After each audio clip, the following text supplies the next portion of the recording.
Ito ang aking pangako,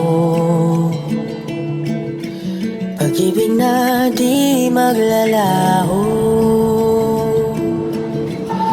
To be patient, to be kind and to be true, to love and to be loved by you. Chika Minute, Donnie Pangilinan at Bel Mariano dumating na sa Iloilo. Talagang hinihintay at inaabangan sila ng mga Ilonggo. Pinagkaguluhan sila ng mga tao.